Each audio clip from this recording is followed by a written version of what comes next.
Elizabeth commanded attention. It didn't matter whether a room was filled with the hottest females around.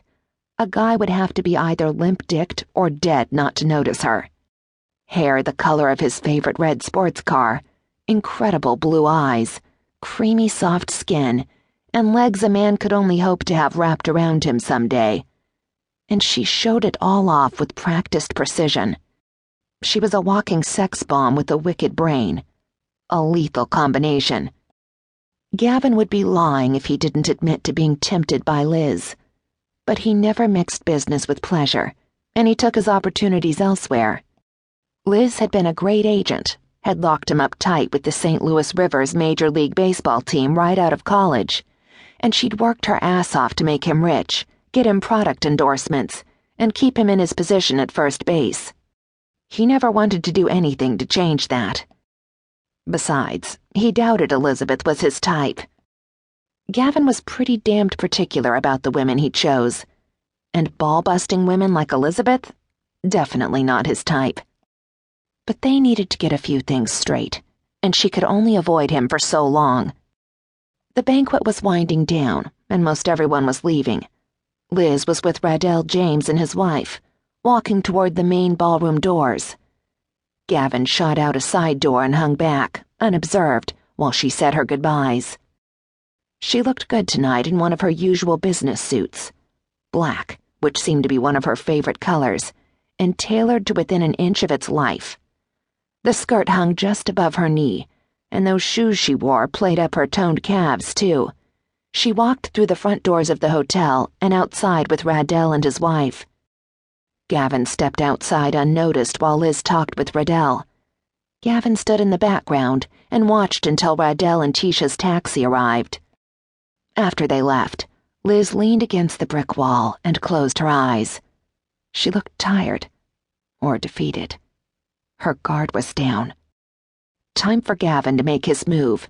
He stepped in front of her. "You've been avoiding me, Elizabeth."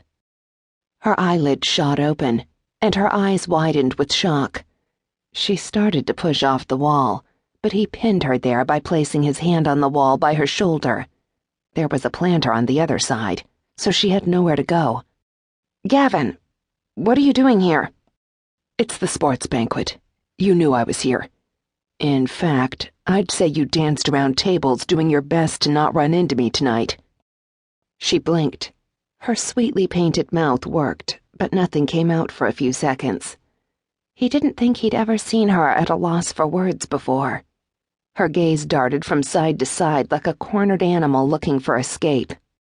Finally she relaxed, and the old Elizabeth was back, her game face on. She tipped her finger down the lapel of his jacket. "I wasn't avoiding you, sugar. I picked up a new client, so I had to babysit him a bit and introduce him to all the right media people. Then there was Radell, and we had a few things to discuss that were important. I'm so sorry we haven't had a chance to catch up. Did you need me for something?" "Yeah, we need to talk." In an instant, the warmth fled. Her expression narrowed. "About what?" "You and me." Something flashed in her eyes, something hot he'd never seen before. Or maybe never noticed before.